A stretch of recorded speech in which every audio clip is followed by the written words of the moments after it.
If you'd like to transform your visual notes into visual storytelling, then you need to be using these 3 narrative levers.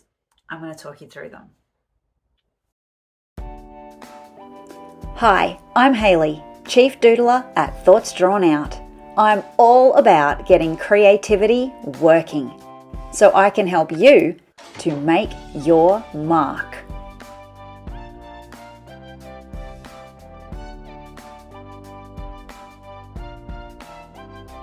Okay, so firstly, why? Why would you want to have visual notes that are using visual storytelling? Well, in a nutshell, visual storytelling is going to make your notes so much more powerful, both for yourself in how you recall the information that you're writing down, but also for your audience. If you're creating notes that you want to share with others, it's going to make a much richer connective experience for them if we're looking at visual storytelling rather than just visual notes. When we're visual storytelling, we're bringing together the 2 powerhouses of visualized information and narrative. And when those 2 things merge, that's the power right there when you get both of those things happening. When we have information in a visual form, we are using a much greater portion of our brain to read it and interpret it, which means we are activating more memory centers and we have a much higher recall of the information. Not to mention the fact that we can just process visual information so much faster. So many of our sensory receptors are connected to visual processing. We can gain the sense of a visual scene in less than 1/10 of a second. Visuals work. Then when you add the narrative aspect to that, that's this whole other brain chemistry thing that you've just activated. So when our brain starts to hear that narrative arc, it lights up. We love that narrative arc. It's giving our brains a protagonist that we can follow along with, and we start to mirror neuron the experiences of that protagonist. So you're generating this emotional response to the content. Your brain also starts to release dopamine, which is the reward chemical. So you actually feel better as a result of following the narrative. So as I said, when those 2 things come together, that's where magic happens. And that's where visual notes just go to a whole nother level and become this kind of connective, engaging, inspiring visual story. Okay, so how do we do this? I mentioned 3 levers, so I'm going to talk you through those now. But the 3 levers basically are arc, character, and metaphor. So let me explain what each of those is. So when I talk about narrative arc, that is about taking what could be a flat piece of information and stretching it out over a timeline. It's not necessarily about the time, but it's about having multiple frames of reference to see something change and shift, to start here, to move through something, and to end in a different place. And when we get this happening, that is what I'm talking about. That's the arc. So rather than just talking about an end state, you need to talk about, well, where have we been? Where are we now? What do we need to go through in order to get to here? Or if we're talking about here, why is here important? What's ahead? And where is it going to lead us? Or if we're right in the middle, where have we been and where are we going? So just giving this arc is a context space that people can put themselves in as an audience. Sometimes this means literally just giving something some chronology, spreading it out. It can be about just the context of placing where we were, where we are, where we're going. There's multiple ways to get this arc happening.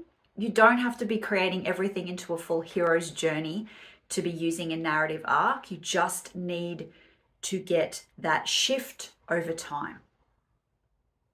Okay, now the second lever that I mentioned was character. And this is not going to come as any surprise, but putting your information around a central character allows your audience to really grab hold of it. So you can just outline a set of key facts and your audience may remember some of them.